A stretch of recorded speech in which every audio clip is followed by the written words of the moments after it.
ओम नमः शिवाय। अरुण शर्मा की तरफ से हर हर महादेव। आज मैं आपसे देवादिदेव भगवान शिव के द्वादश ज्योतिर्लिंग की सीरीज में 10वें ज्योतिर्लिंग श्री नागेश्वर ज्योतिर्लिंग की स्टोरी शेयर करने जा रहा हूं। लेकिन उससे पहले मेरी उन सभी से रिक्वेस्ट है, प्लीज अगर आपने मेरे चैनल को सब्सक्राइब नहीं किया तो प्लीज मेरे चैनल को सब्सक्राइब कीजिए, मेरी वीडियो को अंत तक देखिए। यदि आपको अच्छी लगती है तो प्लीज इसको लाइक कीजिए, शेयर कीजिए और कमेंट्स बॉक्स में हर हर महादेव जरूर लिखिए। शिव पुराण की कोटि रुद्र संहिता के अनुसार एक दारुका नाम की राक्षसी थी जो कि मां पार्वती की परम उपासिका थी। मां पार्वती ने उसको एक विशाल वन की देखभाल की जिम्मेदारी सौंप रखी थी और साथ में यह वरदान दिया था कि जब भी चाहे वो जहां चाहे उस वन को लेके जा सकती थी। वो वन बहुत विशाल था। उस वन का जो विस्तार है वो चारों तरफ से 16 योजन था, अर्थात लगभग 200 किलोमीटर। उसके पति का नाम था दारुक राक्षस, जो कि क्रूर था, अत्याचारी था, धर्म विनाशक था। जितने भी उस वन में सत्पुरुष रहा करते थे उन सबका संहार किया करता था, प्राणियों की हिंसा किया करता था। जहां पर भी वो देखता था कि यज्ञ हो रहा है, हवन हो रहा है, धर्म संबंधी कोई कार्य हो रहे हैं, उन सब का विध्वंस किया करता था। वहां की प्रजा बड़ी दुखी हो गई।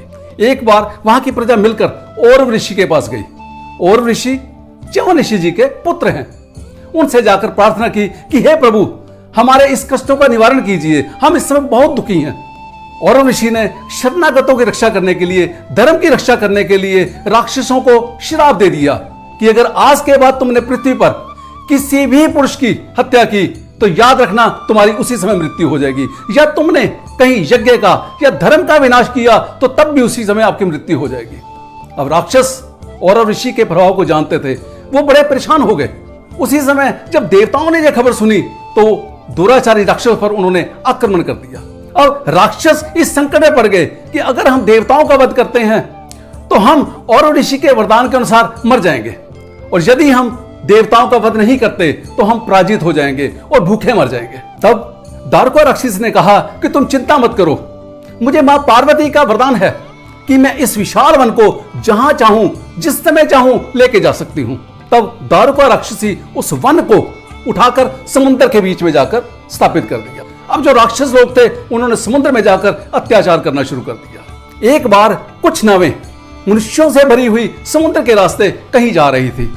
इन राक्षसों ने जितने भी मनुष्य थे उन सबको गिरफ्तार कर लिया, उनको बंदी बनाकर कारागार में डाल दिया। जो उस मनुष्यों के दर का सरदार था, सुप्रिय वैश्य, उसको भी बंदी बना लिया। अब जो सुप्रिय वैश्य था वो भगवान शिव का परम भगत था, सदाचारी था, हमेशा रुद्राक्ष और भस्मधारी था, भगवान शिव की आराधना किया करता था। वो भोजन तो दूर की बात, जब तक भगवान शिव की आराधना नहीं करता था तब तक वो जल भी ग्रहण नहीं करता था, हमेशा भगवान शिव का चिंतन किया करता था। अब जितने मनुष्य उसके साथ थे उसने सबको नमः शिवाय का जाप करना शुरू करवा दिया। अब सब उस बंदी गृह में भगवान शिव का स्मरण करने लग गए। जब दारुक राक्षस को यह पता चला कि यहां पर तो सब धर्म का नाम करने लग गए हैं, भगवान शिव का जाप करने लग गए हैं, तो उसको बड़ा क्रोध आया।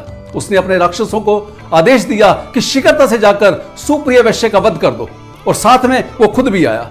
वहां पर आकर उसने सुप्रिय वैश्य को बड़े अपमानित शब्द बोले, आपत्तिजनक शब्द बोले, लेकिन सुप्रिय वैश्य कुछ नहीं बोला। वो भगवान शिव का चिंतन कर रहा था, क्योंकि भगवान शिव के दर्शन उसको हुआ करते थे। उसने मन ही मन प्रार्थना की कि हे देवादिदेव महादेव, हे भगवान शिव, हे विश्वनाथ, सारे संसार की रक्षा करने वाले, हमारी भी रक्षा करो। कहा जाता है कि उसी समय वहां पर बिल में से भगवान शिव साकार रूप में प्रकट हो गए और उनके साथ एक 4 दरवाजों से युक्त जो मंदिर था वो भी प्रकट हो गया। जैसे ही वो हुआ, उस मंदिर के मध्य भाग में एक आश्चर्यजनक, एक अद्भुत ज्योतिर्मय शिवलिंग प्रकट हुआ, और उसके साथ भगवान शिव के सभी सदस्य, जो परिवार के सदस्य थे, वो भी सभी उपस्थित हुए। तब सुप्रिय वैश्य ने भगवान शिव की आराधना की, भगवान शिव के परिवार के सभी सदस्यों की आराधना की। तब भगवान शिव प्रकट होकर उन्होंने स्वयं अपने हाथ में पुष्पास्त्र लेकर जितने भी राक्षस थे, जितने भी महान राक्षस थे, सबका वध कर दिया और अपने सुप्रिय वैश्य की रक्षा की।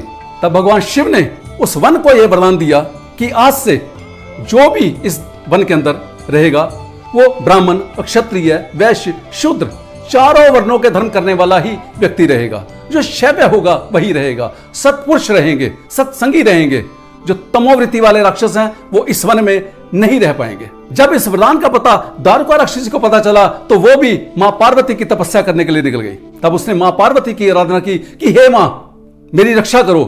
कहा जाता है कि मां पार्वती दारुका राक्षसी की पुकार सुनकर स्वयं प्रकट हुई और कहा कि मैं तुम्हारी क्या सहायता कर सकती हूं। तब दारुका ने कहा कि हे मां मेरे वंश की रक्षा करो, मेरे कुल की रक्षा करो। मां पार्वती ने कहा कि तथास्तु।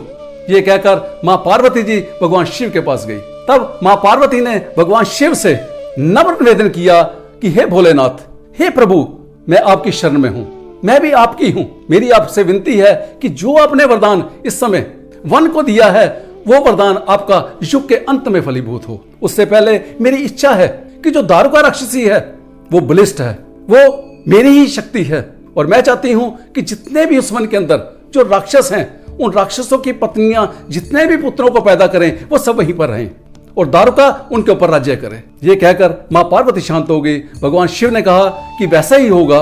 तब भगवान शिव ने प्रसन्न होकर कहा कि हे प्रिय, मैं तुम्हें वचन देता हूं कि मैं हमेशा इस वन में रहूंगा, प्राणियों की रक्षा करूंगा।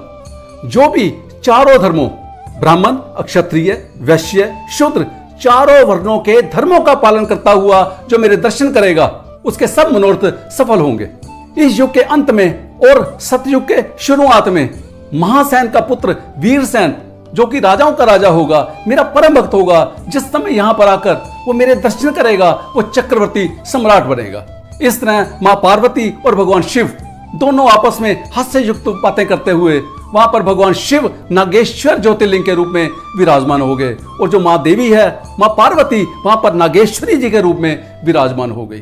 कहा जाता है कि जो इसके दर्शन करता है उस दर्शनों का फल का वर्णन करना अनिवर्णनीय है। शिव पुराण की कथा कहती है कि जो भी मनुष्य इस प्रसंग को, इस महात्म्य को सुनता है उसके सभी महापातक नष्ट हो जाते हैं और उसके सभी मनोरथ संपूर्ण होते हैं। हर हर महादेव। यदि मेरी आज की वीडियो आपको पसंद आई है तो प्लीज इसको लाइक कीजिए, शेयर कीजिए और कमेंट्स बॉक्स में हर हर महादेव लिखिए। मेरी आने वाली वीडियो का नाम रामेश्वर ज्योतिर्लिंग। हर हर महादेव।